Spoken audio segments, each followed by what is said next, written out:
beautiful people mabuhay.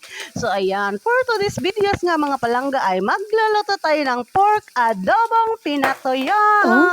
Ulala, diba? So yummy! So bali ang ginawa ko lang dyan mga palangga ay syempre hiwa-hiwa na ang ating pork at nilagay lang natin ng paminta at maraming bawang. Timplahan ko na rin ng patis at halo-haloin natin. Isinama ko pala dyan ang balat mga palangga dahil pang padagdag lasa din yan. So, ayan, mekas-mekas na natin yan.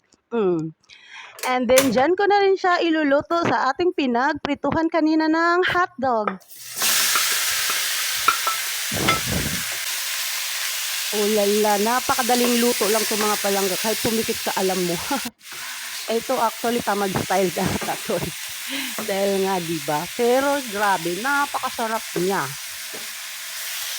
So, ayan, antay lang natin siyang masangkot siya mga palangga dahil mamaya ita-transfer natin yan sa pressure cooker at doon natin palalambutin dahil nga nagmamadali ang inyong lingkod. Kailangan mabilis ang luto.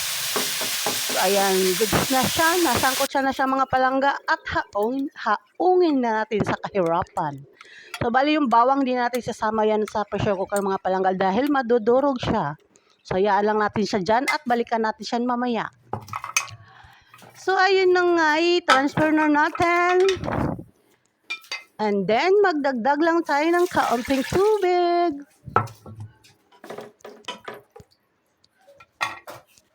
So, palalambutin natin siya ng mga 10 minutes. So, ayun na nga, lumambot na siya mga palanggay. Babalik na natin ulit doon sa may bawang nakawali. Ayan na, diba? Malambot na siya. And then, mag-add lang tayo ng sili dahil gusto ko mga palangga ay may sipang anghang.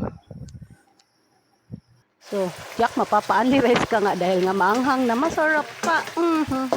So, ayun na nga, kumunti ng kanyang tubig mga palangga. At nag-add pala ako dyan ng suka mga palangga, hindi ko lang siya na-i-video. So, mag-add na rin tayo ng kaunting oil. Chicken oil yan mga palangga. Para matusta siya pag na-prito na. Diba? Ayun na nga, tostado na siya mga langga. Pero malambot siya, hindi matigas. Ulala, so yummy! Grabe! Mapapa-unli-rice na naman ang mga person.